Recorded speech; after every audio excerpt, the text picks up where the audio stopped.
Deflection yoke at saka diagnostic coil. Kapag mabaklas mo na ito ang copper wire, no?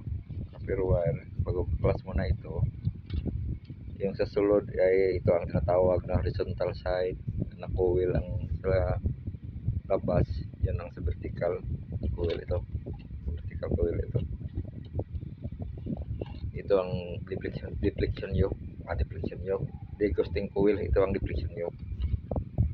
Kapag mabalatan mo ito at mabaklas mo na ito ang copper wire dito, humigit man kumulang aabot yan sa